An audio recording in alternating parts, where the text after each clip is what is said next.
नमस्कार, आप देख रहे हैं आंकड़े हमारे फैसला आपका। मैं हूं आपके साथ रोहित पुनेठा। क्या पाकिस्तान की तरह बांग्लादेश में भी आतंकियों को ट्रेनिंग देने के लिए कैंप तैयार हो रहे हैं या फिर ऑलरेडी वहां पर तैयार हो चुके हैं? ये सवाल इसलिए क्योंकि पाकिस्तान और बांग्लादेश की इतनी औकात नहीं है कि वो भारत से सीधे जंग लड़ सकें, सीधे युद्ध कर सकें। इसीलिए आतंकियों के सहारे छिपकर वार करने की प्लानिंग हो रही है। दरअसल हुआ यह है कि कराची से 250 किलो आरडीएक्स और 100 AK-47 बंदूकों से भरा एक जहाज अचानक से बांग्लादेश पहुंच गया। इस शिप को ढाका जाना था, लेकिन पहले ही ये चांदपुर बंदरगाह पर हथियारों का जखीरा लेकर पहुंच गया।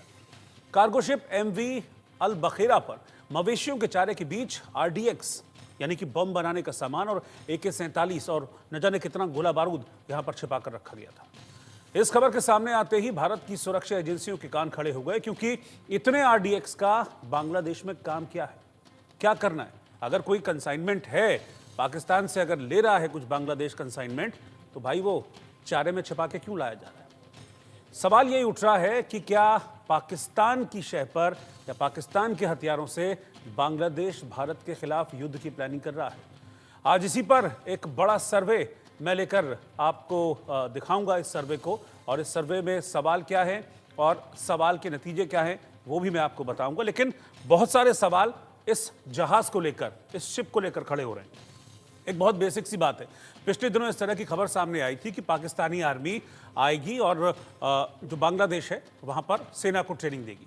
चलिए ठीक है, समझ में आती है सारी बात कि बांग्लादेश सब कुछ भूल गया। 1971 में क्या हुआ था, जब पूर्वी पाकिस्तान हुआ करता था, कि पाकिस्तानी आर्मी ने कैसे महिलाओं का रेप किया था, बांग्लादेश की पूर्वी पाकिस्तान की रहने वाली महिलाओं का, उनके अपने भाई बंधुओं को मारा था, कितने लाखों लोगों की जान ले ली थी। समझ में आता है कि सब कुछ बांग्लादेश भूलकर पाकिस्तानी आर्मी को अपनी सरजमी पर कदम रखने की इजाज़त दे रहा है। और हमने ये भी मान लिया कि चलिए ये हथियार उसी के लिए मंगाए जा रहे थे। लेकिन सवाल ये है कि फिर छुपा कर क्यों लाए जा रहे थे? मैं फिर से आपको बता दूं कि जिस जहाज के जरिए इन हथियारों को लाया जा रहा था, उस जहाज में 720 टन चारा था, और उस चारे के भीतर ये आरडीएक्स कोई 2, 4, 5 किलो नहीं, 250 किलो आरडीएक्स इस चारे के भीतर छिपाकर लाया गया था, और इसके साथ साथ 100 AK-47 बंदूकें थीं। तो सवाल ये उठ रहा है कि आखिरकार इतने सारे हथियार की, इतने सारे गोला बारूद की आखिरकार क्या जरूरत पड़ गई कि उसको छुपाकर यहां पर लाना पड़ा? और वो भी उस जहाज को पहले जाना था ढाका, लेकिन ढाका ना जाकर वो जहाज आता है चांदपुर बंदरगाह, वहां पे इन हथियारों को उतारा जाता है। लेकिन सुरक्षा एजेंसियों के कान खड़े हो गए हैं और ये पता करने की कोशिश हो रही है कि भैया इतने सारे हथियारों का, इस गोला बारूद का करना क्या है। तो इसी खबर को लेकर, इसी इनपुट के बाद हमने एक सर्वे किया, और इस सर्वे के जरिए कुछ सवाल लेकर हम पब्लिक के बीच गए, और उस सर्वे के जो नतीजे सामने आए हैं वो मैं आपको एक एक सवाल के जरिए, उनके जवाबों के जरिए आप तक पहुंचाऊंगा।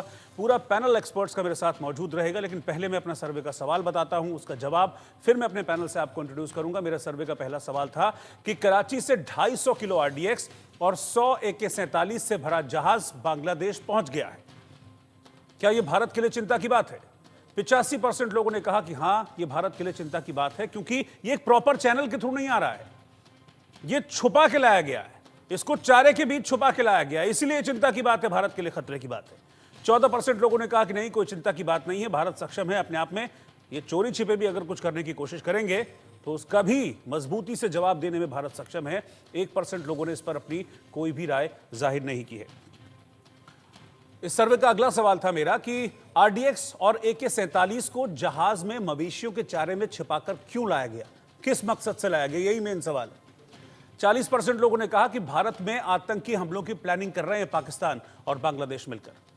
15% लोगों ने कहा कि भारतीय सेना से मुकाबले की तैयारी। ये देखिए, यहां पर भी सिर्फ 15% लोगों ने माना है, क्योंकि लोगों को पता है कि इतनी हिम्मत है नहीं कि पाकिस्तान और बांग्लादेश अगर मिल भी जाएं तो भी भारत से आमने सामने की जंग नहीं लड़ सकते। 42% लोगों ने कहा कि आतंकी कैंपों में इसका इस्तेमाल होना है, इसीलिए इसको छुपा कर, बिल्कुल दबा कर, चारे के अंदर डालकर इसको लाया गया है। और 3% लोगों ने इस पर अपनी कोई भी राय जाहिर नहीं की है। मेरे साथ पूरा पैनल है मेहमानों का, मैं पैनल को इंट्रोड्यूस करता हूं और फिर चर्चा की मैं शुरुआत करूंगा। मेरे साथ major general retired JK Bansal साहब हैं, सुमित पीर जी पॉलिटिकल कमेंटेटर हैं, निपुण आलम बयान जो कि फॉरेन अफेयर्स एक्सपर्ट्स हैं, और हुसैन जावेद साहब सीनियर जर्नलिस्ट हैं पाकिस्तान से। आप चारों का बहुत बहुत स्वागत है इस चर्चा में। लेकिन सबसे पहले बंसल साहब, मैं आपके पास आ रहा हूं। आप भारतीय सेना के एक डेकोरेटेड अफसर हैं, लंबे वक्त तक आपने भारतीय सेना को अपना जो वक्त है दिया है, भारतीय सेना को जी जान आपने लगाया है। क्या आपने कभी सुना कि कोई भी कंसाइनमेंट हथियारों का एक देश से दूसरे देश में जाता है, वो चारे में छिपा के ले जाया जाता है? रोहित जी, देखिए, ये तो बड़ी एक विडंबना है। ऐसा तो कभी होता ही नहीं है कि चार्ज में छुपा के लाए जाने का मतलब ये है कि जैसे आपने कहा, और सभी इस बात को जानते हैं कि बांग्लादेश या पाकिस्तान दोनों मिलकर भी डायरेक्ट वॉर जो है हिंदुस्तान के भारत के साथ नहीं लड़ सकते। इसलिए ये सब कुछ जो है वो टेररिस्ट एक्टिविटी के लिए आया है। और टेररिस्ट एक्टिविटी में भी ये आने के बाद में जो स्लीपिंग सेल हैं इंडिया के अंदर में, खास करके जो जैसे मिजोरम है या वहाँ पे त्रिपुरा त्रिपुरा जैसे है। स्टेट में दिया जाएगा, देने की तैयारी हो सकती है। इससे जैसे आपने कहा कि हमारे जो सिक्योरिटी है उनको काफी अलर्ट हो गए हैं, और जो director general border security force ने नॉर्दर्न बंगाल का जो है दौरा भी किया है। लेकिन बात यह है कि जो क्लोजर टाइज हैं पाकिस्तान और बांग्लादेश के, ये एक बहुत ही रीजन के अंदर में अशांति फैलाने वाली बात है। किस लिए कर रहे हैं वो, ये बात समझ में नहीं आती कि भाई हम हिंदुस्तान, इनके लड़ने का क्या है, पाकिस्तान की फौज की क्या वैल्यू, और इनकी तो औकात ही कुछ नहीं है बांग्लादेश की। जो उनके एक लेफ्टिनेंट मिर्जा हैं वो भी विजिट कर रहे हैं, ये वो जो हैं जॉइंट चीफ स्टाफ कमेटी के मेंबर्स हैं, वो जो उसको आने के लिए। अब ये जो टाई अप है, ये टाइज हैं, जैसे वो सब भूल गए कि बांग्लादेश के ऊपर में कितना अत्याचार किया था पाकिस्तान ने। पाकिस्तान के और बांग्लादेश के बीच में कॉमन कुछ भी नहीं है। कॉमन है ये जो जमात इस्लाम ISI। देखिए, ये सब कुछ पहले भी होता रहा है। 2004 में भी 1500 बॉक्स आए थे पाकिस्तान से छुपा करके बांग्लादेश के अंदर में, लेकिन उस समय जो सरकार थी, हसीना सरकार, उन्होंने इसको जो है रोका। और जो पहले यहाँ पर टेररिस्ट थे और जितने भी जो जमात इस्लाम के ऊपर बैन लगा हुआ था, टेररिस्ट को अंदर किया हुआ था, वो सब जो है बाहर आकर के चारों तरफ से उन्होंने जो है अपना यूनुस की सरकार को घेर करके वो अपना एजेंडा चलाने में मस्त हैं। भले ही वो लोग भूखे मर जाएं, चावल उन्होंने हिंदुस्तान से मांगे हैं, उनकी इकोनॉमी ध्वस्त हुई है। पाकिस्तान बांग्लादेश की क्या मदद कर सकते हैं एक दूसरे के लिए? उनके पास में तो खुद ही इकोनॉमी इतनी डाउन है, वो भीख मांगते रहते हैं इधर उधर से। बांग्लादेश को क्या देंगे? उनको इनका जो सिर्फ गठबंधन या जो भी इनकी क्लोज टाई है वो सिर्फ इसलिए ही है, वो ये कट्टरवादियों की वजह से एक दूसरे के पास आकर के, नहीं तो ना उनकी लैंग्वेज ना कल्चर कुछ भी मिलती ही नहीं है। और यही कारण था कि उस दौरान में पाकिस्तानी सेना ने करीब 30 लाख लोगों को मारा था और 3 लाख महिलाओं का बलात्कार किया था, कि वो इनको अपना मानते ही नहीं है। और जब शेख मुजीबुर रहमान जो कि उसकी विजय हुई तो उनको प्राइम मिनिस्टर बनाने से इनकार कर दिया था वहां से पाकिस्तान ने। तो ये स्थिति इस तरह से है। ये सब बहुत एक दुखद और बहुत ही ये भस्मासुर बन रहा है बांग्लादेश के लिए, और भी ज्यादा दिक्कतें पैदा हो जाएंगी। जी जी। हुसैन जावेद साहब हैं मेरे साथ, पाकिस्तान से जुड़े हैं, सीनियर जर्नलिस्ट हैं पाकिस्तान के। हुसैन साहब, आप बता पाएंगे मुझे कि इस तरीके से हथियार कंसाइनमेंट भेजने का क्या मतलब मैं निकालूं? जनरल साहब ने मुझे सीधे शब्दों में समझा दिया, मुझे वैसे भी चीजें समझ में आ गई थी, लेकिन जनरल साहब से और मैंने समझ लिया। थोड़ा सा मुझे आप भी समझाएंगे क्या? देखिए, सबसे पहले तो आपका शुक्रिया कि आपने मुझे इनवाइट किया, और जितने भी यहाँ पर पैनलिस्ट हैं सबको मेरा सलाम है। मेन चीज जो कि आपने अपने इंट्रो में बताई, और अभी जो हमारे पहले पैनलिस्ट थे जनरल साहब, उन्होंने भी बातें की। देखिए, बात बहुत सीधी सी है। खटक क्या रही ये चीज हिंदुस्तान को इस वक्त? खटक ये रहा है कि इस्लामाबाद के और ढाका के टाइज इतने ज्यादा नॉर्मलाइज क्यों हो गए हैं, आपस में फ्लाइट शुरू हो रही अरे है। भाई, संबंध बनाइए आप, लेकिन मैं कह रहा हूं कि हथियारों का क्या काम? आप फ्लाइट शुरू कीजिए ना, जाइए ढाका से इस्लामाबाद, हमको कोई दिक्कत नहीं है। देखिए सर, जनरल साहब बोले, आपने बीच में इंटरप्ट नहीं किया, तो प्लीज मुझे अपनी बात मुकम्मल करने दें, आपको जवाब मिल जाएगा।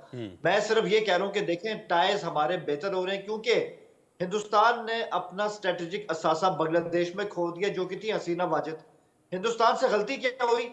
आपने अपने ताल्लुकात बनाए हसीना साहिबा से, बंगाली अवाम से नहीं बनाए, और इसका आपको आज भुगतान अदा करना पड़ रहा है। अब जबकि दोबारा से बांग्लादेश के अंदर चेंज आई है, ये कोई यूनुस साहब लेकर वहां पे चेंज नहीं आए हैं, ये उनकी अवाम की चेंज है। वो हसीना से तंग थे ऑब्वियसली, तो वही सब कुछ हुआ है। अभी आप खुद देख रहे हैं, जब से यूनुस साहब आए हैं, मुख्तलिफ आलमी फोरम्स के ऊपर हमारे PM के साथ उनकी मीटिंग्स हो रही हैं, आपस में बहुत ज्यादा गर्मजोशी है। एक मिनट मैं थोड़ा सा करेक्ट कर दूं जावेद साहब। देखिए आप कह रहे हैं ना, मैं काट नहीं रहा, मैं थोड़ा सा करेक्ट कर रहा हूं, क्योंकि आपने कहा कि ये बांग्लादेशी आवाम की आवाज है, तो बहुत ज्यादा दिन नहीं हुए हैं, अभी 15-20 दिन पुरानी बात मैं बता रहा हूं।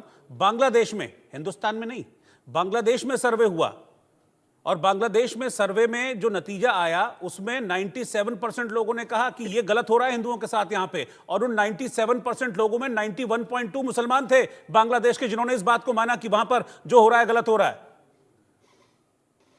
सर बिल्कुल ठीक है, मैं खुद आपके फोरम से कहता हूं कि अगर बांग्लादेश के अंदर हिंदुओं के साथ कुछ गलत हो रहा है या कहीं भी किसी कम्युनिटी के साथ गलत हो रहा है, ऐसा नहीं होना चाहिए। मैं तो खुद इस बात को कंडेम करता हूं। हिंदू वहां पे बहुत अहम, वहां की एक मतलब उनकी एंटिटी है वहां पे। खैर ये हमारा टॉपिक नहीं है, हमारा टॉपिक जो है ना कि ये असल में हिंदुस्तान को मसला है। अब आप सोचिए साहब, आप एक शिप की कहानी लेकर आ गए हैं कि बंगाल की खाड़ी के अंदर से एक शिप आ गया, उसमें इतना आरडीएक्स है। साहब छोड़िए, ऐसी कोई बात नहीं है। और अगर ऐसा है, इस पे आपकी हुकूमत ने, बांग्लादेश की हुकूमत से अभी तक एहतजाज किया है, उनसे इस बारे में वजाहत ली है? अगर लिए तो बांग्लादेश की हुकूमत ने क्या क्या मुझे इस फोरम पे सर अभी आप ही ने कहा कि आप और बांग्लादेश एक हो गए हैं, आप और बांग्लादेश एक हो गए हैं, तो अपनी मानेगा कोई गलती क्या फिर? अभी सर एक अभी आप खुद ही कह रहे हैं कि हम एक हैं। 71 में अलग हो गए, 71 में अलग हो गए, लेकिन ठीक है, इट्स ओके। उन्होंने अपना वे चुन लिया, हमारा अपना वे है, लेकिन एक इस्लामिक कंट्री के तौर पे हमारे उनके साथ अब अच्छे टाइज हैं, हम उसको लेके चलना चाहते हैं। हिंदुस्तान को कम से कम इस्लामाबाद के हवाले से इसमें फिक्र करने की कोई जरूरत नहीं है, मैं आपको कह रहा हूं। अच्छा, मतलब सुमित भाई, चारे में छुपा के आरडीएक्स आ जाए 250 किलो, चारे में छुपा के 100 AK-47 आ जाएं, चारे में छुपा के जाना ढाका है, लेकिन पहले चांदपुर में उसको उतारा जा रहा है कंसाइनमेंट को, और हम टेंशन भी ना लें, आप छुपा के सब करें। सबसे पहले रोहित भाई आपको नमस्कार, सभी पैनलिस्टों को नमस्कार और शो पे बुलाने के लिए साधुवाद। 1 मिनट एक्स्ट्रा दीजिएगा, कुछ बहुत इंपॉर्टेंट हाँ, फैक्ट बिल्कुल। सबसे पहला फैक्ट है साहब, ये जो हमारे पाकिस्तान से मित्र है इनको भी बता दूं, 4 दशकों बाद आपका पहला शिप 43 दिन पहले आया था, चिटगांव डॉक हुआ, ठीक है जी। उस शिप में कुछ कंटेनर उतारे गए, अलग कर दिए गए, और उस शिप में से 65 लोग जो पाकिस्तानी मूल के गायब हो गए, और उस दिन जो भी बांग्लादेश में डॉक पे ड्यूटी थी उन सब लोगों का तबादला किया गया। उन कंटेनरों में आपने क्या भेजा, वो आपके 65 लोग कहां गए, ना आप ढूंढ रहे हो ना बांग्लादेश ढूंढ रहा है। और क्योंकि अब यूनिस मियां की सरकार है, खालिदा शेख हसीना के समय में पॉसिबल नहीं था, आपने कस्टम वाले को बोला भाई ये पाकिस्तान के कंटेनर है, इसको मत देखो। ये पहली बात है। दूसरी बात पिछले हफ्ते की बात है, एक चाइनीज कंपनी का शिप, पनामा की एक कंपनी, मैनेजमेंट कंपनी उससे चला थी, चीनियों का शिप, 699 कंटेनर, सुनिएगा आप, फैक्ट फिगर्स डाटा के साथ बता रहा हूं, 699 कंटेनर 42 दिन बाद फिर चिटगांव आते हैं। बोला जाता रोहित भाई इनमें लाइमस्टोन है, इनमें शुगर है और इनमें कॉटन है, वो शुगर जो पाकिस्तान में खुद नहीं मिलता। और जब आता है इसमें से फिर कुछ कंटेनर अलग कर दिए जाते, फिर कुछ लोग गायब हो जाते, हम चिंता ना करें।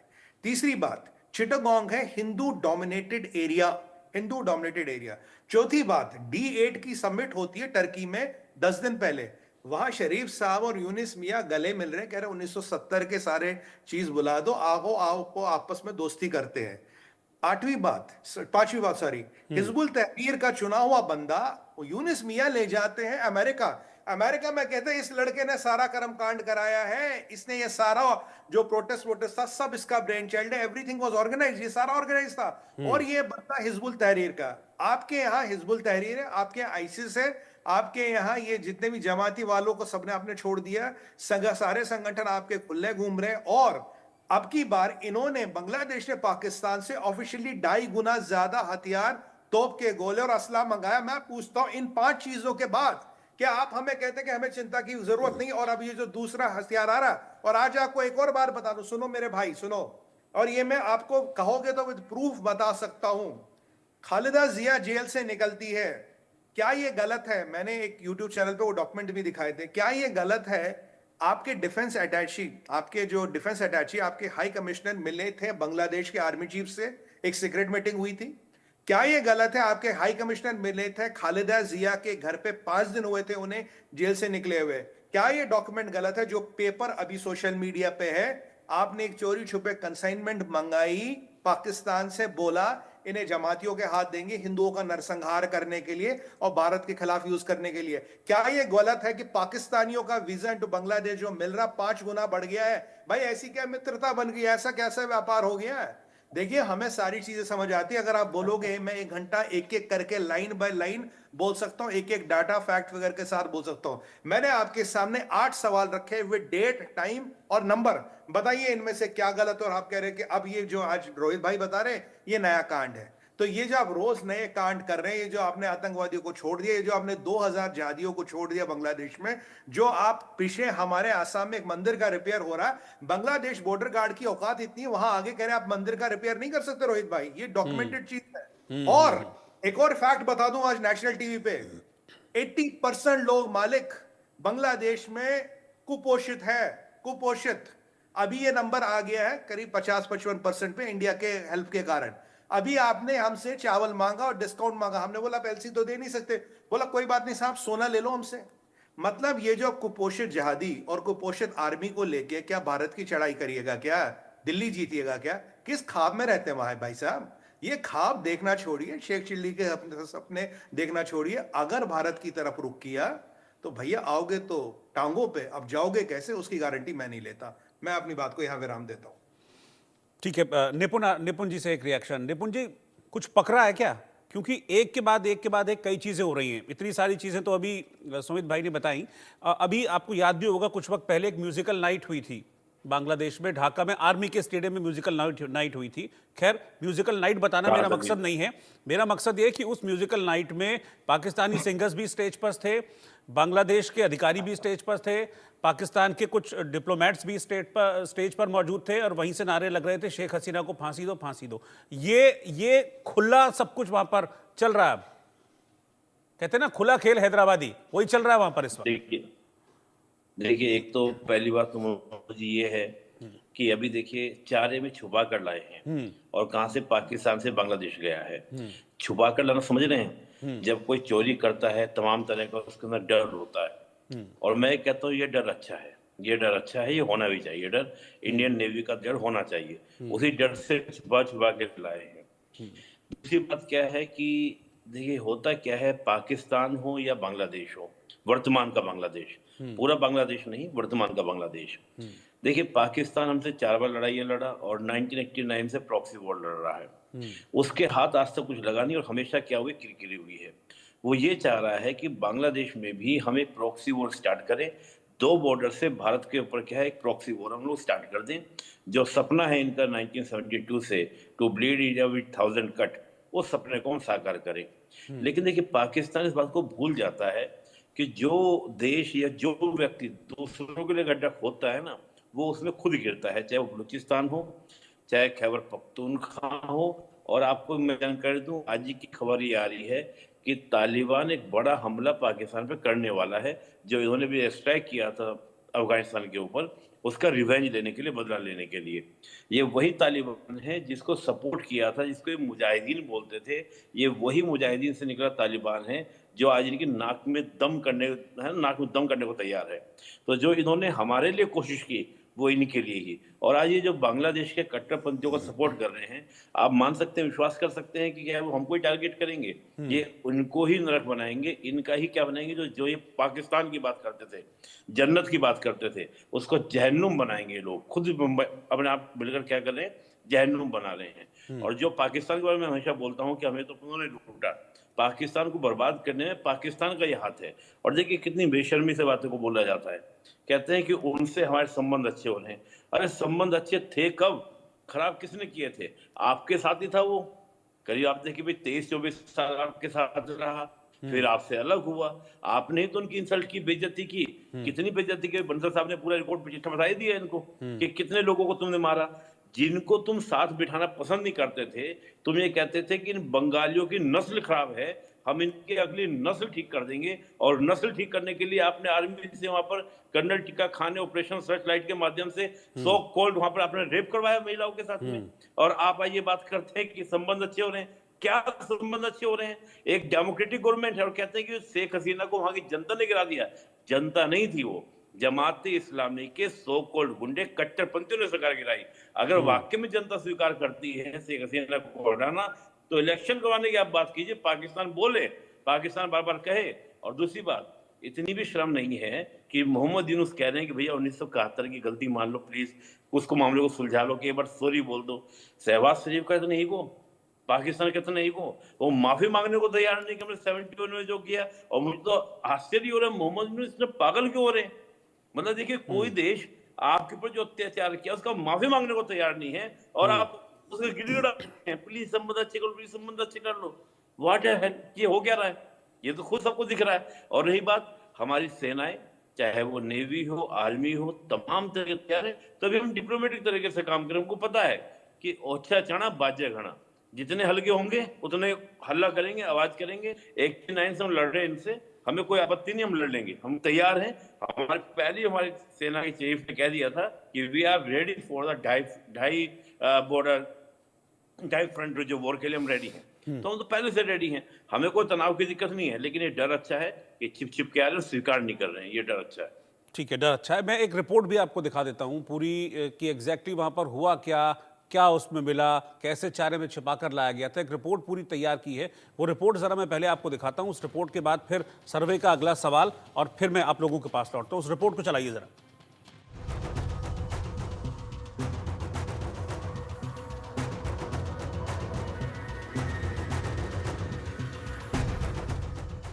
भारत के खिलाफ पाकिस्तान की बारूदी साजिश, बांग्लादेश बना मोहरा, हिंदुस्तान के खिलाफ खेल गहरा। बांग्लादेश के रास्ते गोला बारूद भारत भेजने की साजिश। कराची से 250 किलो आरडीएक्स पहुंचा चटगांव। हिंदुस्तान के खिलाफ पाकिस्तान की एक और बड़ी बारूदी साजिश का खुलासा हुआ है। पाकिस्तान बांग्लादेश के जरिए हिंदुस्तान में बड़ी आतंकी वारदात की फिराक में है। पाकिस्तान के मंसूबे भारत को दहलाने के, और इसके लिए शहबाज शरीफ मियां यूनुस के साथ मिलकर षड्यंत्र रच रहे थे। पाकिस्तान की जो नई साजिश सामने आई है वो बेहद ही चौंकाने वाली है। खुफिया सूत्रों के मुताबिक पाकिस्तान के कराची से ढाका के लिए निकले जहाज के जरिए भारी मात्रा में आरडीएक्स और AK-47 जैसे घातक हथियार बांग्लादेश पहुंचाए गए। इसमें सबसे बड़ी बात यह है कि जिस शिपमेंट को ढाका पहुंचना था वो चटगांव पहुंच गया। खुफिया सूत्रों के मुताबिक कराची बंदरगाह से पाकिस्तानी मालवाहक जहाज MV अल बखेरा जो बांग्लादेश पहुंचा है, उसमें करीब 250 किलो आरडीएक्स और 100 से ज्यादा AK-47 और भारी मात्रा में गोला बारूद छिपा कर रखा गया था। साजिश तो देखिए, जिसे ढाका पहुंचना था वो जहाज चांदपुर चटगांव बंदरगाह पहुंच गया। जिस पाकिस्तानी जहाज में गोला बारूद और हथियार मिले हैं उसमें पशुओं का चारा रखा हुआ था, और इसी चारे की आड़ में छिपाकर भारी मात्रा में आरडीएक्स और हथियार गोला बारूद चटगांव पोर्ट में एक सुरक्षित ठिकाने पर पहले से ही उतार दिया गया। बांग्लादेश में समंदर के रास्ते साजिश सिर्फ इतनी ही नहीं है। बांग्लादेश के चांदपुर के ईशानबाला नहर में इसी MV अल बखेरा जहाज में 7 लोगों की हत्या की जा चुकी है। मामले में संदिग्ध इरफान नाम के एक शख्स को गिरफ्तार भी किया गया। ये गिरफ्तारी RAB-11 कोमिला CPC-2 ने की है। बाद में चांदपुर की एक कोर्ट ने 7 दिनों के रिमांड पर इन्हें भेज दिया। जहाज में 7 लोगों की हत्या क्यों हुई, फिलहाल ये भी बड़ी पहेली बना हुआ है। शेख हसीना की सत्ता के तख्ता पलट के बाद से ही पाकिस्तान और बांग्लादेश की नजदीकियां बढ़ती जा रही हैं। पाकिस्तान और चीन मदद के नाम पर भारत के खिलाफ बांग्लादेश को इस्तेमाल कर रहे हैं। पाकिस्तान से गोला बारूद मंगवाना और फिर आर्मी ट्रेनिंग का प्लान हिंदुस्तान के खिलाफ बड़ी साजिश का इशारा कर रहा है। Bureau report, India news. तो साजिश करने वाले साजिश करते रहेंगे, लेकिन हिंदुस्तान पूरी तरीके से तैयार है। एक साजिश का मैप मैं आपको दिखाता हूं। साजिश के मैप से मेरा मतलब है कि वो रूट जिसके जरिए ये जहाज पाकिस्तान से चला, कराची से चला, और फिर उसके बाद ये बांग्लादेश के जो चांदपुर बंदरगाह है वहां पर पहुंचा। जरा इसको आप देखिए, ये कराची है, पाकिस्तान का एक बड़ा प्रमुख व्यापारिक शहर है। कराची के बंदरगाह से चलता है, ये इधर समुद्री मार्ग से श्रीलंका के जो वाटर एरिया है वहाँ से होता हुआ ये सीधा चटगांव पहुँचता है। सवाल यही भी खड़ा होता है कि जाना था ढाका, लेकिन चटगांव आप क्यों पहुँच गए? इस चीज़ को लेकर भी सवाल खड़ा हो रहा है। सवाल ये भी है कि चोरी छिपे इस तरीके से बचते बचाते जो चारा है, चारे में छुपाकर इन हथियारों को लाया गया। इस रूट के ज़रिए जो कंसाइनमेंट है, आतंक का कंसाइनमेंट, मैं इसको कहूंगा कि आतंक का कंसाइनमेंट इस रूट के जरिए देखिए कराची से निकला, फिर ये समुद्री रास्ते से होता हुआ ये सीधा चटगांव पहुंचा, और फिर चटगांव में इसको अनलोड किया गया है। तो ये जो तस्वीर है ये पूरी तरीके से एक साजिश की ओर इशारा करती है। खैर, मैं अपने अगला जो सवाल है मेरा सर्वे का, उस पर बढ़ रहा हूं। मेरा सर्वे का अगला सवाल था कि पाकिस्तान का RDX वाला जहाज ढाका की जगह चटगांव क्यों पहुंचा। जो मैप मैंने दिखाया उसी से रिलेटेड मेरा सवाल था। 6% लोगों ने कहा कि नॉर्थ ईस्ट को दहलाने की साजिश है। 25% लोगों ने कहा कि रोहिंग्या आर्मी को RDX पहुंचाना है। क्यों? क्योंकि ये रिपोर्ट अभी 2-3 दिन पहले कई अखबारों में और कई वेबसाइट्स में छपी थी कि रोहिंग्याओं का लश्कर तैयार किया जा रहा है बांग्लादेश में। जिस तरह का लश्कर एक पाकिस्तान में है, ऐसा ही रोहिंग्याओं का एक लश्कर तैयार कर रहे हैं यूनिस, और उसके लिए उनको हथियारों की जरूरत है। तो ये बात 25% लोगों ने मानी है। 54% लोगों ने कहा कि भारत में बारूदी धमाके करवाने की साजिश है इसके जरिए, और 15% लोगों ने इस पर अपनी कोई भी राय जाहिर नहीं की। इसी सवाल को लेकर मैं जनरल साहब आपके पास आ रहा हूं, क्योंकि जो चटगांव है, चटगांव से अगर जो नॉर्थ ईस्ट का बॉर्डर है उसकी दूरी देखी जाए तो बहुत ज़्यादा दूर वहां पर नहीं है, और क्योंकि पाकिस्तान है, बांग्लादेश है, और उसके पीछे एक चीन भी है, और चीन की नज़र नॉर्थ ईस्ट पर रहती है, चिकन नेक पर रहती है, तो उस एरिया को अस्थिर करने की कोशिश भी लगातार चीन चलता है। तो ये भी एक एंगल देखा जा रहा है, एक वजह मानी जा रही है कि चटगांव बेस कंसाइनमेंट को उतारा गया। बिल्कुल ठीक कहा आपने। जो हमारा बहुत वल्नरेबल एरिया है वो चिकन नेक है, जिसको सिलीगुड़ी कॉरिडोर भी कहते हैं। सिलीगुड़ी इसकी कॉरिडोर, जो लंबाई है वो 60 किलोमीटर है, चौड़ाई 22 किलोमीटर है, और इस पे सब तरह से नजर रहती है चाइना की भी कि हमारे जो नॉर्थ ईस्ट के स्टेट्स हैं उनको काट दिया जाए। लेकिन ये जो नहीं होना चाहिए। मैं यहाँ पर एक बार ये कहूँगा कि जब 1971 की वार हुई थी, हम विजयी हुए थे। 93,000 सोल्जर्स ने जो है पाकिस्तान का उन्होंने सरेंडर किया था, और हमारी आर्मी के भी जवान मारे गए थे। उसमें हमें क्या फायदा हुआ? कुछ नहीं हुआ। लेकिन उस समय एक संधि करके जो वो एरिया को थोड़ा चौड़ा कर लेना चाहिए था। वो चौड़ा जो निफा मारी एक जगह है, निफा मारी और ठाकुर गांव, वहां तक करीब 60-70 किलोमीटर का वो एरिया लेना चाहिए था, जिससे कि इस तरह की प्रॉब्लम कभी फेस ना करनी पड़े। अभी भी मैं ये कहूँगा, जब भी मौका मिले हमारे जो आर्मी और हमारे जो है ये जो चौड़ा कर देना चाहिए, या अगर जो अभी पैसे की जरूरत होगी बांग्लादेश को, अगर इनको पैसा चाहिए उसको उतना एरिया को खरीद करके भी उसको चौड़ा किया जा सकता है। वो हमेशा एक भारत के लिए टेंशन की बात है। और जहां तक इसका सवाल है कि ये पाकिस्तान और बांग्लादेश दोनों मिलकर के ये यहाँ पर आतंक फैलाने की सोच रहे हैं, अपने आतंकी इस बात को जो है, जो हमारे मेहमान जुड़े हुए हैं पत्रकार जो हमारे चैनल पे है, वो भी जानते हैं कि पाकिस्तान के अंदर में जो ये एक टेररिस्ट का खेल है, उस वजह से वहाँ डेवलपमेंट नहीं हो रहा। और वहाँ की आर्मी जो बिजनेस करती है, अपने पैसा बनाती है और सारा जो बजट खा जाती है। इसी प्रकार की चीज जो यहाँ करने जा रहे हैं बांग्लादेश के अंदर। और हमारे प्रधानमंत्री ये कह चुके हैं कि ये समय जो है युद्ध का नहीं है, ये समय है डेवलपमेंट का। उन्नति होनी चाहिए, और कोई भी मुद्दा जो हो वो बम बारूद और गोली से नहीं सुलझाया जाता। लड़ने के लिए हम तैयार है, हमारी सेना बिल्कुल तैयार है। और ये बात तो माननी पड़ेगी कि जब भी कोई लड़ाई होती है किसी भी देश के साथ में हो, तो एक इकोनॉमिक ग्रोथ वो बड़े बड़े कंट्रीज की भी रुक जाती है। एक जो भारत प्रगति की तरफ बढ़ रहा है, हमने 2047 का एक लक्ष्य रखा हुआ है, तो भारत की जो एक अपनी जो एक सोच है वो ये है कि प्रोग्रेस की तरफ बढ़ा जाए, बजाय कि नेगेटिव और एक ये बढ़ाने के। तो इस बात को पाकिस्तान और बांग्लादेश के लीडर नहीं समझ पा रहे, लेकिन पाकिस्तान की जनता भी ये कुछ समझती है। वहाँ के कई जो है पत्रकार हैं, कारतूस आदमी हैं, वो इस बात को मैं बिल्कुल सर यही बात बोलने वाला था। मैं बिल्कुल यही बात बोलने वाला था कि कई जर्नलिस्ट हैं, आरजू कई बार मेरे साथ बैठी हैं, और वो बड़ा डेयरिंग से इस बात को स्वीकारती हैं कि आज जो स्थिति है पाकिस्तान में वो पाकिस्तान प्रायोजित आतंकवाद की वजह से ही है कि वहां पर लोगों की हालत खराब है, सरकार की हालत खराब है, अस्थिरता इतनी ज्यादा वहां पर है, महंगाई आप देखिए कितनी ज्यादा है। मैं एक छोटी सी बात ये और कहूंगा कि जो वहाँ की जनता तो ये कहती है कि मोदी जैसा लीडर हमको मिलना चाहिए। वहाँ के व्यापारी हमारे साथ व्यापार करना चाहते हैं कि जो पाकिस्तान के सारे व्यापारी हमें तभी फायदा होगा। लेकिन ये जो लीडर्स हैं और जो पाकिस्तान की मिलिट्री है और उनके जो कठपुतली सरकार है, उसकी वजह से सारा खेल खेला जा रहा है, और जो वहां टकता है। जी जावेद भाई, आतंक से किसी का भला होता नहीं है, ये बात तो मतलब खुद पाकिस्तान इसका कहते हैं ना कि बर्निंग उदाहरण, जीता जागता उदाहरण है।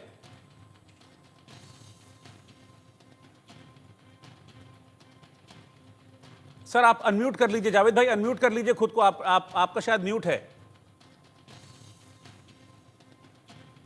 अब बोलिए।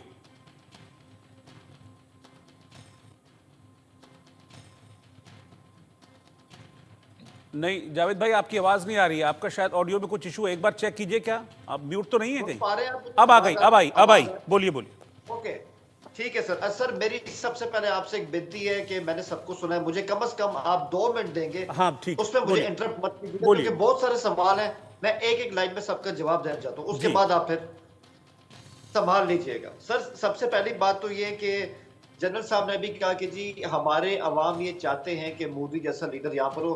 सर माजरत के साथ हमारी अवाम नहीं चाहती, हमारी अवाम ऐसा बिल्कुल नहीं चाहती, क्योंकि हमें ऐसा ये टीवी लीडर पर चाहिए कई जो बार जो समाज है के मैंने लिए- देखा है वहां की आवाम को कहते हुए। सर अभी मैंने आपको रिपोर्ट आपसे- मिल जाएगा तो सर मैं ये आपको दिखा ज्यादा भी मैंने दूंगा। अभी आपसे 2 मिनट मांगे हैं, आपसे 2 मिनट मांगे, आपकी बातों को सुना है, 2 मिनट तो दे मुझे कम से कम। तो ऐसा लीडर हमें नहीं चाहिए जो समाज को बांट दे, पहली बात तो ये। अभी मेरे एक और दोस्त है, मेरे ख्याल में उनका नाम निपुण था शायद, तो उन्होंने कहा कि यार यहाँ पर खालदा जिया साहिबा उनसे आते हैं, वो भी हमारे वक्त से मिलते हैं, और बांग्लादेश के जो आर्मी चीफ है उनसे भी हमारे लोग आके मिलते हैं ढाका के अंदर। तो साहब इसमें क्या मुजाहिका, क्या लोग आपस में मिलते नहीं है? क्या स्टेट के ताल्लुकात आपस में इस तरह के नहीं होते हैं? इसमें आपको क्या फर्क पड़ेगा? खालदा जिया वहां की पीएम रही है, हमारे उनके साथ ताल्लुकात रहे हैं। ऐसी मीटिंग्स का आप ये मत समझिए कि ये इंडिया के खिलाफ है। सबसे अहम बात मुझे समझ नहीं आती, जब से ये शो शुरू हुआ इंडिया को इतना जंग का फोबिया क्यों है? क्या बांग्लादेश पाकिस्तान एक हो रहे हैं, ये हमारे खिलाफ जंग कर देंगे, हम इनको उनकी औकात बता देंगे कि साहब पाकिस्तान में कोई सोच नहीं है इंडिया के साथ जंग की। उसका सबसे बड़ा सबूत है पाक इंडिया बॉर्डर। अभी देख लें, जनरल साहब बैठे हैं, सरहदों को हमसे बेहतर समझते हैं। सियाचिन से लेकर रन ऑफ कच्छ तक मुझे बता दें, कहीं भी आपको एक गोली भी चलती सुनाई दे रही है? सब ऐसा कुछ भी नहीं है कि हम इंडिया के खिलाफ कोई ऐसी बात करने जा रहे हैं। तो आप ये चीज अपने माइंड से निकाल लें। हाँ, बांग्लादेश के कुछ इंडिया से कंसर्न्स हैं, बांग्लादेश अगर कुछ नॉर्थ ईस्ट के अंदर करे, ये आपका और ढाका का मसला है, पाकिस्तान का इससे कोई लेन देन नहीं है। हम सिर्फ बांग्लादेश के साथ अपने टाइज को बेहतर करना चाह रहे हैं।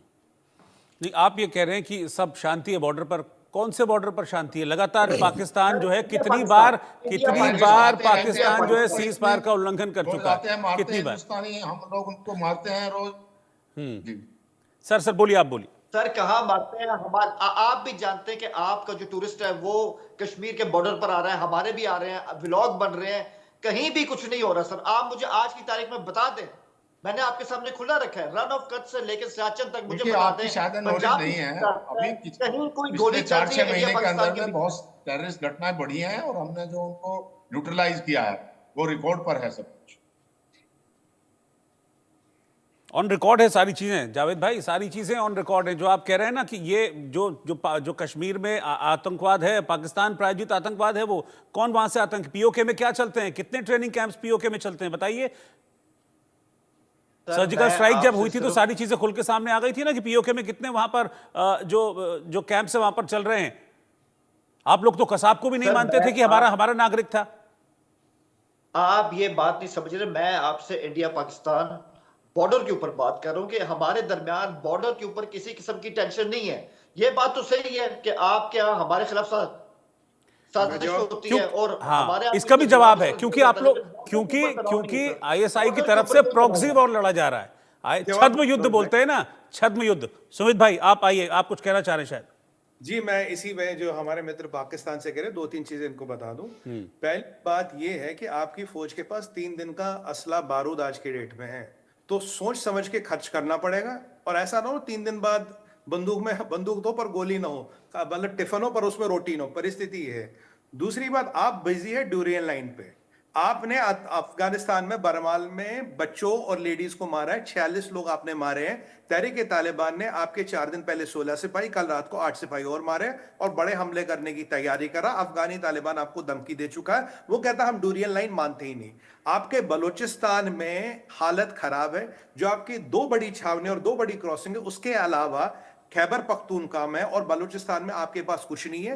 सच्चाई ये है रोहित भाई, आज हेलीकॉप्टर के माध्यम से वहां दाल चीनी भेजी जा रही है, क्योंकि बाहर आने की परिस्थिति नहीं है।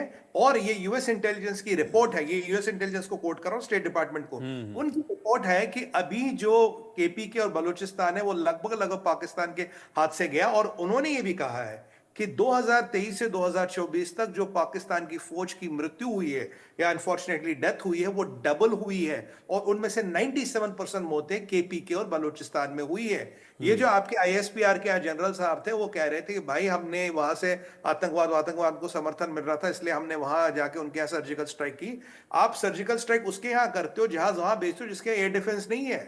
और ये जो आप कह रहे हो, ये जो आप हम पे रहमो करम वाली बातें कर रहे हो इसलिए कर रहे हो यार, आप बलूचिस्तान में आप केपीके में बिजी हो। अब तक पाकिस्तान के इतिहास में सबसे ज्यादा फौजी इस साल मारा गया 2024 में। जो आप ये आप मजीद ब्रिगेड से लड़ रहे हो, आप बीएलए से लड़ रहे हो, आप बीएलएफ से लड़ रहे हो, आप टीटीपी से लड़ रहे हो, आप पश्तूनों से लड़ रहे हो, आप सिंधी दोष वालों से लड़ रहे हो। और सिंध में भी आपकी परिस्थिति कोई अच्छी नहीं है। पंजाब माइनस सराय बेल्ट आपके कंट्रोल में अभी कुछ नहीं, ये पूरी दुनिया जानती है।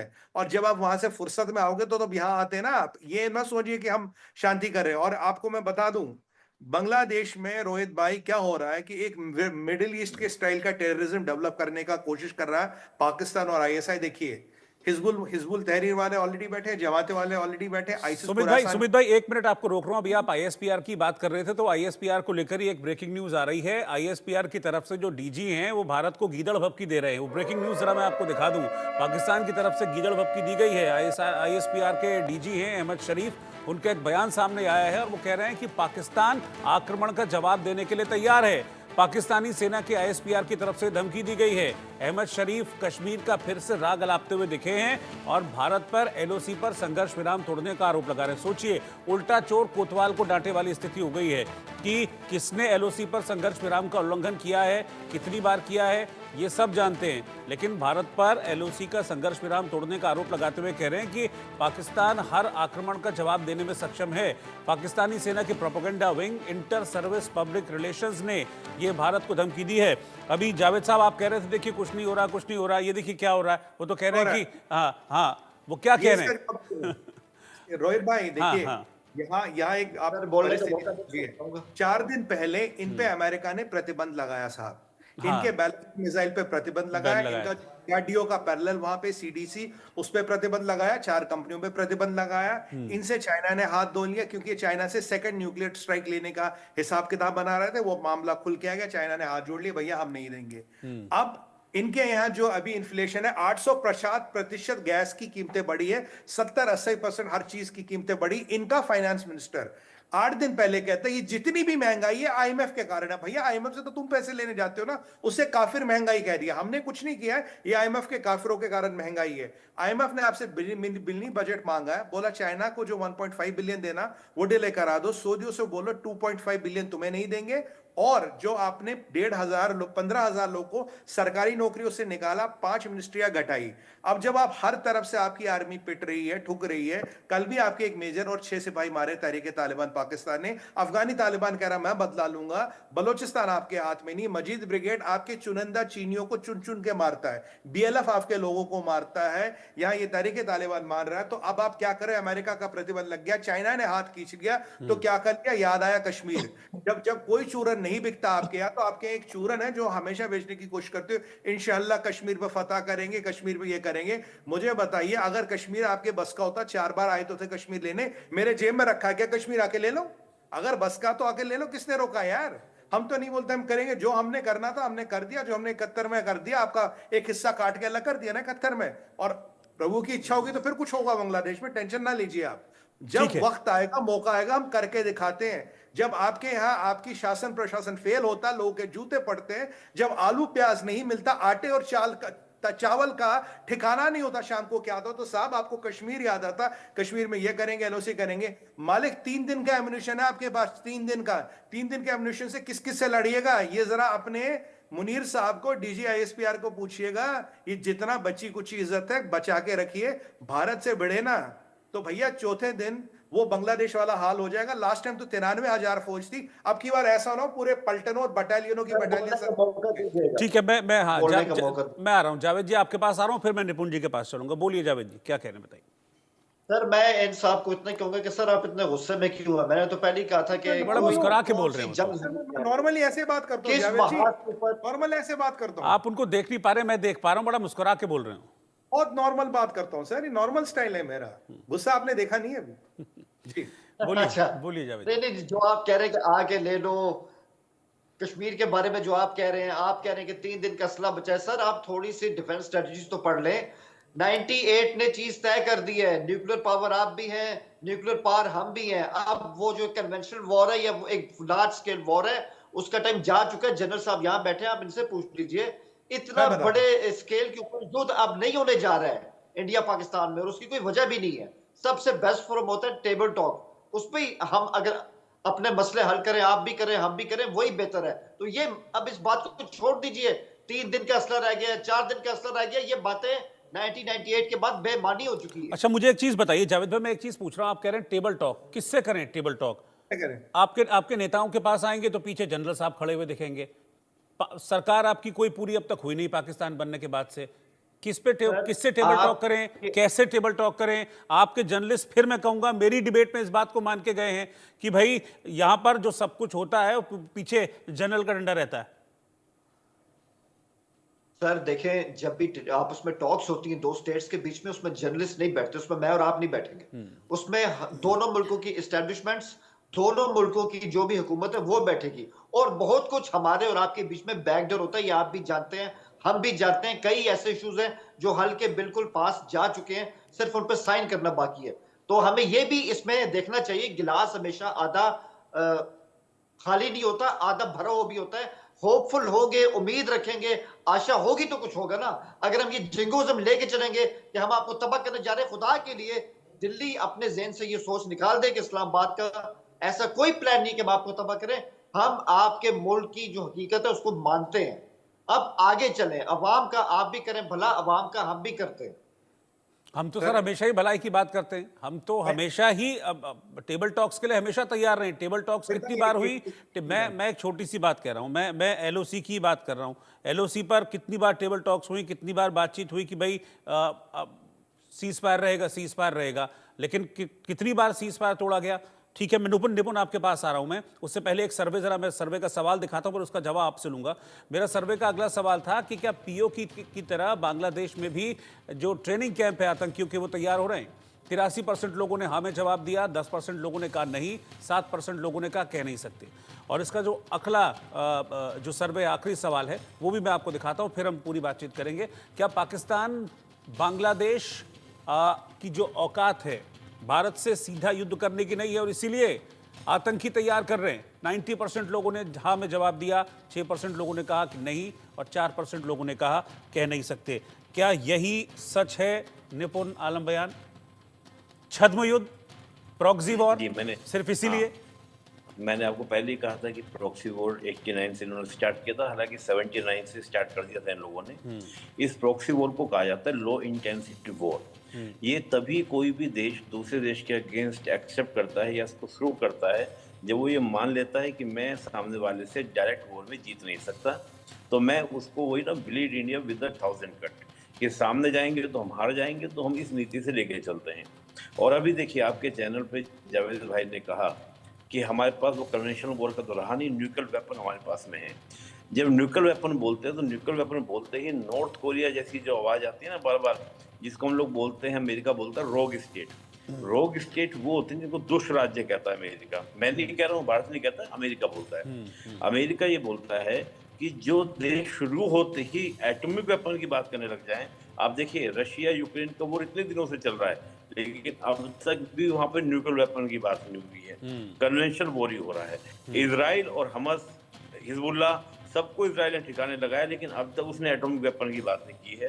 अभी पिछले दिनों सीरिया में आया, कुछ यूज किया, ऐसी बातें आई, चर्चा आई, लेकिन उन्होंने एक बार भी एक्सेप्ट नहीं किया। जो देश शुरू होते ही न्यूक्लियर वेपन की बात करे तो इससे मानसिकता का पता चलता है कि ये क्या मानसिकता लेकर बैठे हुए हैं। दूसरी बात ये कह रहे हैं कि इस्लामाबाद कभी नहीं चाहता। इस्लामाबाद ने कब नहीं चाहा? 47, 65, 71, 99 लगातार। और हमारी ओर से कितने प्रयास हुए? आपने तो मिलिट्री के टेबल टॉक्स की बात की, मैं कहूँ आप अटल बिहारी वाजपेयी को याद कीजिए, 3 बार। और जब अटल बिहारी वाजपेयी जी बस लेकर गए, वहां पे क्या माहौल बना हुआ था, फिर बदले में कारगिल मिला। हमारे पीएम मोदी, मैं पुरानी बातें नहीं कर रहा हूँ, पीएम मोदी गए कि चलो यार काबुल जा रहे हैं, काबुल से लौटते हुए तुम्हें मिल के जाए, तुमने बदले में क्या दिया? उरी अटैक। आपने सर्जिकल स्ट्राइक हमको करना पड़ा। आपने फिर आपको पठानकोट दिया, हम आपको बालाकोट करना पड़ा। मुझे अभी आपने एक प्रश्न पूछा था, मैं उसका भी उत्तर आपको दूंगा। आपने एक प्रश्न और किया कि जो भी ये हुआ है घटना, इसका क्या मोटिव, क्या निकाला जाए, क्या उद्देश्य, क्या मोटिव है पाकिस्तान बांग्लादेश का। देखिए, जैसे अराकान आर्मी आप जान रहे हैं कि उसने रखाइन स्टेट पूरा कंट्रोल कर लिया है और लगातार वो बांग्लादेश पर एक बड़े हमले की तैयारी कर रही है अराकान आर्मी। और वहां पर बहुत सारे रोहिंग्या के भी मिलिशियाज हैं जो एक्टिव होना चाह रहे हैं रखाइन में भी, और बांग्लादेश के जो कॉक्स बाजार वाला एरिया है वहां पर एक्टिव होना चाह रहे हैं। मैं मान रहा हूँ कि कहीं ना कहीं उसको भी सपोर्ट कर कर पाकिस्तान एक तीर से दो निशाने साधना चाहता है। जैसे उसने कश्मीर में जो वहां पे सेपरेटिस्ट थे उनको ही उसने क्या किया, अपने एसेट बनाया और एसेट बनाकर इंडिया के अगेंस्ट खड़ा किया, जिसको हम लोग बोलते हैं कि एक पूरा पूरा अलायंस तैयार किया, जिसमें आपका ऑर्गेनाइज क्राइम भी शामिल किया गया, रेडिकल ग्रुप्स भी, टेररिस्ट भी, इसका आईएसआई ने उसका सपोर्ट किया। तो ये जो उसने एक नेक्सस बनाया, उस नेक्सस को यहाँ बांग्लादेश में क्रिएट करने का प्रयास कर रहा है, ना केवल नॉर्थ ईस्ट के लिए। ये नॉर्थ ईस्ट में डिस्टर्बेंस पैदा करना चाहते हैं। इसके अलावा मुझे लगता है कि जो आपका हिंदू बहुल एरिया वहां पर है, वहां भी कुछ हमले करवाने की योजना हो सकती है, क्योंकि जब हम बात करते हैं आरडीएक्स के अलावा 47 की, तो हो सकता है कि जहां हिंदू बहुल एरिया है वहां पर एक बड़े हमले हिंदुओं पर हो, ताकि भारत को प्रवोक किया जाए और भारत को एक्शन ले। देखिए, पूरा जो घटनाक्रम है ये मात्र 23 से 24 दिन का रह रहा है। 20 जनवरी के बाद ये सारी घटनाएं ऑटोमेटिकली शांत हो जानी है। इनका कुछ नहीं, इनको अभी लगातार करना है कि कैसे भी करके हल्ला किया जाए, कैसे भी करके माहौल को बदला जाए, और ये शुरुआत हो गई है। इनको अपने आप को बचाना भारी पड़ेगा। अभी पाकिस्तान में कूप होने वाला है। आपको पता होगा डोनाल्ड ट्रंप की ओर से बात कही गई है कि इमरान खान को रिहा करो। अब इमरान खान को रिहा करो तो मतलब क्या होने वाला है, यानी कि जो प्रेजेंट में शहबाज शरीफ गवर्नमेंट है उनका बचाना अपने आप को भारी पड़ जाएगा। और यहाँ पर आप देखिए, रोहिंग्या आपका जो म्यांमार है, म्यांमार में बातें चल रही हैं कि हो सकता है आंग सान सूची को लेकर वहाँ पे कूप हो जाए। तो स्थिति जो है पाकिस्तान को लेने के देने पड़ जाएंगे। बेटर है कि जो स्थिति अपने आप को संभाल लें। खाने की बहुत दिक्कत है, सब तमाम तरह की चीजें हैं। 3 बिलियन मुश्किल से आईएमएफ से मिला है, आगे पैसा मिलना बंद हो जाएगा। मुझे उम्मीद ये भी है कि 2025 में इनको दोबारा फिर एफएटीएफ की ग्रे लिस्ट में बल्कि ब्लैक लिस्ट में डलवा दें। ये भी पॉसिबिलिटीज हैं। जिस प्रकार के स्ट्रेटजिकल, आप देखिए जो पुराने इनके सहयोगी थे सऊदी यूएई, इनके किसी की कोई आवाज नहीं, किसी भी मेट्रो को लेकर कोई बात नहीं है। तो जिस प्रकार से आज अकेला थकेला आइसोलेट हमने कर दिया है, आगे स्थिति और खतरनाक हो जाएगी। बेटर है शांति से बैठे, अपने काम पे ध्यान दें, वो बेटर है। बांग्लादेश को जो हो रहा है, तुमने जो कर दिया, बिगाड़ दिया, हम उसको भी संभाल लेंगे। वी आर रेडी, हमें कोई इशू नहीं, हम तैयार हैं। तो मैं ये कहूंगा कि सुमित भाई हाथ उठा रहे हैं। सुमित जी कुछ कहना चाह रहे हैं। सुमित भाई जी, मैं रोहित भाई एक चीज कह रहा हूँ अपने मित्र को जो आए हैं पाकिस्तान से। देखिए, ये जो आप 2018 की बातें करते हैं ना, ये भूल जाइए आप। सबसे पहले we have a thermal nuclear weapon जो आपके पास नहीं है। दूसरी बात, एक टर्म होती है न्यूक्लियर ट्रायड। न्यूक्लियर ट्रायड होती है there is attack, second attack. Second attack में पाकिस्तान का अस्तित्व भी दुनिया के मानचित्र से मिट जाएगा। आप न्यूक्लियर ट्रायड नहीं हो। दुनिया में 5-6 कंट्रियां कुल है जो न्यूक्लियर ट्रायड है, जिनमें से भारत एक आता है। हमारे पास जो मिसाइल्स है उनमें MIRV टेक्नोलॉजी भी है, and we are a nuclear triad with MIRV technology which we can be which show हम समुद्र से भी लॉन्च कर सकते हैं। तो ये न्यूक्लियर वाला आपके ऐसा ही है जैसे इस्लामाबाद में कोई पुराना घंटा घर में जो घंटी लगी होती है ना, वो देखने में अच्छी लगती है, उसके सामने फोटो खिंचाना अच्छा होता है, पर वो काम नहीं आती, उससे टाइम नहीं देखा जाता। न्यूक्लियर असला आपका वैसा ही है। तो ये न्यूक्लियर असला लेके हमें ना डराए और परिकल्पना भी ना करे कि इसको आपको कभी यूज करना पड़े। बाकी बात रही आपकी बात की, भाई साहब, न्यूक्लियर असला तब आप यूज करेंगे ना जब पाकिस्तान कहीं युद्ध में खड़ा होगा। और आप ये ना सोचे कि भारत के पास विकल्प नहीं है, भारत के पास स्ट्रैटेजी नहीं है। भारत के पास हर कोई स्ट्रैटेजी है, बस ये है कि हम ना राह चलते होके और उठाई गिरो के मुंह नहीं लगते। सीधी सी बात है, इतनी सी आपको चीज बता दूं। और डराने की चेष्टा करे ना भारत। ये मेरा आपको फ्री में मशवरा होगा जी। ठीक है, एक कमेंट, एक last comment sir. General sir, आपका एक आखिरी कमेंट। क्या किसी तरह की कोई टेंशन भारत को लेने की जरूरत है, सावधान रहने की जरूरत है, खतरा जैसी कुछ चीज है? देखिए, आज के युग में हमेशा तैयार रहने की तो बहुत आवश्यकता है, अलर्ट रहना बहुत जरूरी है, क्योंकि कुछ जो हमारे देश के में भी के अंदर में भी ऐसे देशद्रोही हैं जो इन चीज़ों का फायदा उठा सकते हैं। और एक बात मैं ये कहना चाहूँगा कि जो अभी हमारे मित्र ने ये कहा है, इनकी एक बात ये अच्छी है कि थोड़ी पॉजिटिव सोच के जाहिर कर रहे हैं। और न्यूक्लियर वेपन की जो बात होती है, न्यूक्लियर वेपन जब यूज होते हैं उसको बोलते हैं मैड, म्यूचुअली असिस्टेड डिस्ट्रक्शन। मतलब म्यूचुअल डिस्ट्रक्शन हो जाता है, कोई नहीं बच पाता उसमें। रेडिएशन का इफेक्ट हो जाता है। अगर पाकिस्तान के अंदर में भी कोई बम पड़ेगा, उसका इफेक्ट भी हिंदुस्तान के अंदर में एयर से जो है वो रेडिएशन आ जाता है। इसी प्रकार से जो पूरी दुनिया में इसका विध्वंस होता है। तो ऐसी चीजें सोचना तो कोई एक दिमाग की बात नहीं है। ये तो आपस में जो है अपना जो इन्होंने ये अगर ये सोचते हैं कि हाँ पहले टेररिस्ट को बंद करें, और जहां तक इस बात का सवाल है कि हमने जो सीज फायर तोड़ा वो तो हमको तोड़ना ही पड़ेगा। जब वहां से जो, मैं तो बार बार कहता हूँ कि जो वहां से जो टेररिस्ट पार करते हैं बॉर्डर को, ये सीज फायर की आड़ में, उनको वहीं न्यूट्रलाइज किया जाए। तो वो तो इनको टेररिज्म बंद करनी पड़ेगी। बहुत ज्यादा टेररिज्म हो रही है, और जो इनको सांप बन के अब काट रही है, जैसे कि इन्होंने बिल्कुल। पहले पाला है हमको, तो अब इनको ही दुखी कर रहे हो। बस यही है कि इनको सद्बुद्धि दे भगवान, और जो है ये अपने जो है पॉजिटिव रास्ते पर चलें, जिससे इनका भी कल्याण हो जाएगा। नहीं तो पाकिस्तान तो बर्बादी की, ये जो सुमित जी ने भी बोला है ठीक कि है। भाई अभी तो वो ब्रेकिंग की कगार पे है, पंजाब को छोड़ के बाकी सब तितर बितर हो रहे हैं। गृह युद्ध की स्थिति है, भूखमरी है। तो इन सबको देखते हुए पाकिस्तान को समझना चाहिए। वहाँ के आवाम को तो समझ आ गई है, लेकिन लीडरान को समझने की और आर्मी को समझने की बहुत ज्यादा जरूरत है। जी चलिए ठीक है, आप सबका बहुत बहुत शुक्रिया। इतना ही वक्त था मेरे पास, आप लोगों ने वक्त निकाला, बहुत बहुत शुक्रिया इस डिबेट में शामिल होने की। तो कुल मिलाकर बात यह है कि छद्म युद्ध लड़ने की कोशिश कर रहे हैं पाकिस्तान और बांग्लादेश मिलके। दोस्ती है वो जग जाहिर है, लेकिन दोस्ती के पीछे और क्या कुछ पक रहा है, वो चीज़ें गुजरते वक्त के साथ जाहिर हो जा रही हैं। आज ये कोशिश ज़रूर की है हथियारों को इधर से उधर करने की, लेकिन एक चीज़ समझनी होगी कि इस तरह की जो छद्म कोशिशें हैं वो भारत के सामने कामयाब नहीं होने वाली हैं। जितना जल्दी ये बात पाकिस्तान समझ ले, जितना जल्दी ये बात बांग्लादेश समझ ले, और जितना जल्दी बांग्लादेश में जो हिंदू हैं, बांग्लादेश में जो अल्पसंख्यक हैं, उन पर अत्याचार हो रहे हैं, उसको रोक दे, वो पाकिस्तान बांग्लादेश दोनों के लिए भला होगा। आज के लिए फिलहाल इतना ही। आंकड़े हमारे फैसला आपका से मुझे इस वक्त इजाज़त दीजिए। नमस्कार।